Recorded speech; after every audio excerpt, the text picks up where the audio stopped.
Today I'd like to open with a very basic traditional scripture. It's in Deuteronomy chapter 16, because it is one of those times of the year, that season. And in Deuteronomy 16 and verse 16 it says, 3 times a year all your males shall appear before the eternal your God in the place which he chooses. You could go into that. It's a place where God places his name, where his name is being proclaimed and followed, revered, respected, and taught. So, in the place where he chooses to, at the Feast of Matzah, the Festival of Unleavened Bread, as today, at the Feast of Weeks, Shavuot, and at the Feast of Booths, and they shall not appear before the Eternal empty-handed. Every man shall give as he is able, according to the blessings of the Eternal your God, which he has given you. And again, back in Exodus chapter 23, Exodus 23 and verse 14, it says, 3 times you shall keep a feast to me in the year. You shall keep the feast of unleavened bread. You shall eat unleavened bread for 7 days, as I commanded you. Notice it doesn't say, if you eat bread, it should be unleavened. It says, you shall eat unleavened bread for 7 days. As a matter of fact, eating unleavened bread is more important than putting the leavening out of your homes. And you'll find if you go through the instructions regarding unleavened bread, that is the first instruction given, and it is the instruction that is given more often. It's predominant over the instruction to put the leavening out, because eating unleavened bread represents eating Messiah. Remember, Messiah said, you shall eat my flesh and drink my blood. We need Messiah in order to put the leavening out. It's just the way it is. It's getting the cart before the horse. If you try to put the leavening out without the help of Yeshua, then you are at a huge disadvantage, and you will not succeed, or at least not anywhere nearly as well as if you first eat unleavened bread. That is, first bringing God into your life. So you shall eat unleavened bread. Exodus 23 and verse 14. And verse 15, excuse me. You shall keep the feast of Matzah. You shall eat unleavened bread 7 days as I commanded you at the time appointed in the month of Aviv. For in it you came out of Egypt. None shall appear before me empty. So this is the time when we come and bring our offerings before the Eternal. Back in Genesis, we see something that's kind of interesting. It's a little bit related in Genesis chapter 14 concerning our father, Abraham. Genesis 14 and verse 16, it says, so he brought back all the gods. Also he brought back his brother Lot and his goods, as well as the women and the people. This is when Abraham went out to protect and rescue Lot, to bring back Lot. In the process of doing battle with the kings, he ended up with some loot. He brought some treasure with him that he captured in the battle. He should not have done that. He should have left it there and then gone back and rebuilt their schools and hospitals. I'm sorry. That was, anyway. Sometimes I can't help myself, I guess. Anyway, he brought back some treasure with him, and all the goods, and he brought back his brother Lot, verse 16, and his goods, as well as the women and the people. And the king of Sodom went out to meet him at the valley of Shavah, that is, the king's valley, after his return from the defeat. And Melchizedek, verse 18, the king of Salem brought out bread and wine. He was the priest of the Most High God, and he blessed him. And he said, blessed be Abram of God Most High, possessor of heaven and earth, and blessed be the Most High who has delivered the enemies into your hand. And he gave him a tithe of all. So I wonder, if we think about it, which of us would have, I don't know, if you were in a battle with someone and you conquered something, or you took something, or you were in a dispute and you ended up, going to court with somebody. Maybe that's a way that we could kind of relate. And you end up going to court, and then the judge awarded you a damage award beyond getting back your lost property. I wonder How many of us would tithe on that? Just something to ponder. Well, Melchizedek himself brought bread. It would have been unleavened bread, and vino, the wine, and they blessed with it. They blessed God. They didn't bless the wine. They didn't bless the bread. They used the wine to worship and to bless God, and they blessed God. And Abraham gave a tithe of all. It's just something that God has wanted to teach his people. When we're coming before a king, you know, we are told to honor him with the best that we have. He wants the first fruits. He doesn't like to play second fiddle. He does not play second fiddle. He likes to be revered. He likes to be respected. And he wants us to learn to be like he is. He wants the poor to learn to be like he is. He wants the rich to learn to be like he is. And that is what it's all about, so that we would learn that our sustenance does not come from our own works, from our own hands, from our own ingenuity. Of course we're supposed to work, and of course we should try to think and do the best that we can. But you know what? God is the one who determines the outcome of the race. God is the one who blesses what you do or does not bless what you do.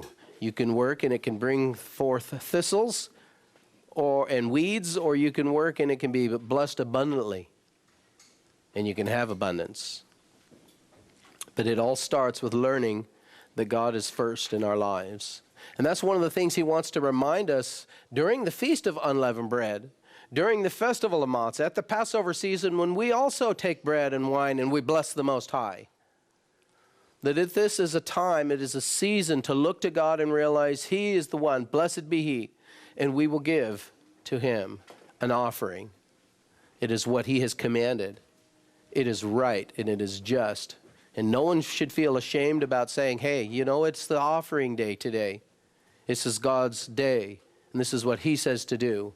It is the right way. It is the right thing. In Mark chapter 12, in verse 41, until we'll go forward into the New Testament, the Brit Hadashah, Brit Covenant, New Covenant, Mark chapter 12, and verse 41. It says, now Yeshua sat opposite the treasury and saw how the people put money into the treasury. You know, it's kind of interesting that Messiah sat opposite so that he could see. He sat there and just watched. He pondered and watched, and he saw how everybody was putting their money into the treasury. And many rich people put in much. And you know what? That's good. That was a good thing. But one poor widow came and threw in 2 mites, which make quadrans. So that would be a small copper coin. It was literally a very small copper coin. In other words, we have little copper coins today. We call them a penny. So it's our little copper coin. I don't know if it was a penny, equivalent of a penny, or if maybe it was more like a dime. Maybe it was a quarter. Maybe she put in 2 bits. Maybe it was 50 cents. Maybe it was 2 cents. I don't know. I only know that that's how much she put in was very, very small. Certainly it would not be delineated in terms of dollars. It was a very small copper coin, the smallest of the copper coins. And she could not live on that. If she would have kept it and said, oh, I'm poor, I need to keep this, you know, let the wealthy give, and the poor people can just keep what they have. That seems like a very, well, I want to say democratic, but it's not really the right word. It just seems, you know, naturally to the human mind, a very liberal way of thinking, like that would be right, you know, let the wealthy people give, and let this poor widow not have to give her little copper coin or 2 copper coins. But you know why? Why would you want to deny her that blessing? Because Messiah was teaching a new way to live, a different way to live. And Messiah himself said, it is more blessed to give than it is to receive. And so she would be prevented from that blessing, prevented from practicing godliness, prevented from acting like God, prevented from being able to be blessed by doing this. If somebody would say, no, no, no, you keep that. How shameful that would be. Oh, it seems so right to a human being, and it seems like the right thing to do. And democracies, you know, they do like to take from the wealthy and give to the poor, and it just seems like the right thing. How shameful it is to think that you can outdo God. God wanted that woman. He didn't go up to her and say, poor woman, you don't need to give. Just let the wealthy people practice godliness. Rather, he used her as an example, that even the poor widow, by the way that she gave, not by the volume, how much she gave, but the heart with which she gave, made her example more precious and more special than that of the wealthy. Because she gave of her heart, she gave percentage-wise a far greater percentage of her wealth. And she knew, because you can't live on a small copper coin. So nobody's asking you to give. In order to give like her, you'd have to give everything you had got, right? That is not what God's asking. But the point is, she lived on God. She lived by her faith, by her trusting. And through her obedience to God and her humility. And you know what? That poor widow, I just do not believe for a moment that she starved to death after that.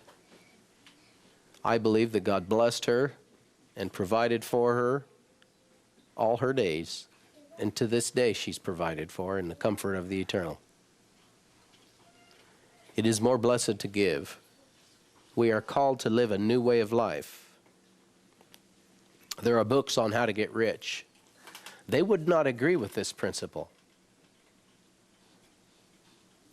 We are called to follow God and to learn to think differently.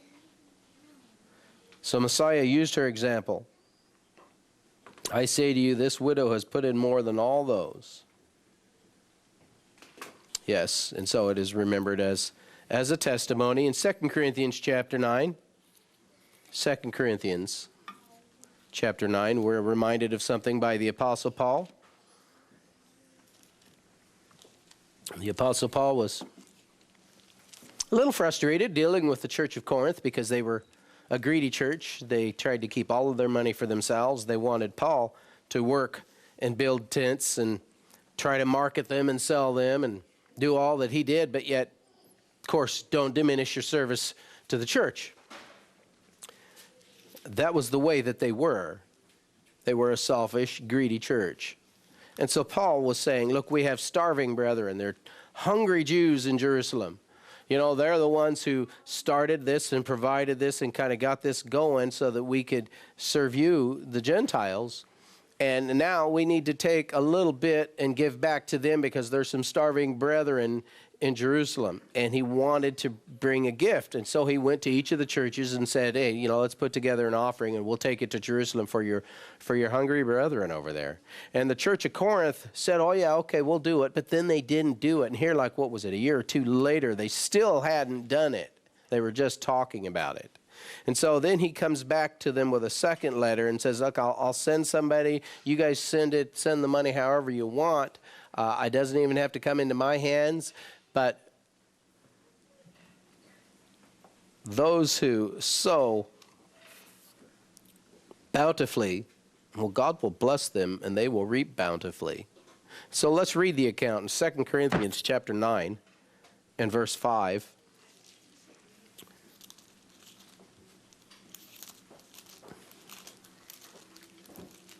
2 Corinthians chapter 9 and verse 5, he says, therefore I thought it necessary. Can you imagine? He felt it was necessary to exhort the brethren to go ahead of time and prepare your bountiful gift beforehand, which you had previously promised, that it may be ready as a matter of generosity and not as a grudging obligation. But this I say, He who sows sparingly, he who sows with a grudging attitude, he who sows out of obligation, he who sows sparingly. Now, did that widow sow sparingly? Well, all she did was put in 2 little copper coins. Well, it was very bountiful. It was from a bountiful heart. It wasn't the volume, it was the attitude. He who sows sparingly will reap sparingly. That means that's how you'll be blessed. God will be very sparing with you as he provides your job opportunities, your income opportunities, your retirement opportunities, the house you get to live in, the healings you get. I don't know what other blessings there might be that God would bountifully or sparingly bless us with. So each one, as he purposes in his heart, should give. And the heart is the important thing, not grudgingly and not out of a necessity, though it is a necessity. It is a command to give on this day, but God wants you to do it as a cheerful thing, to love to give, to love to serve, to love to help, cheerfully.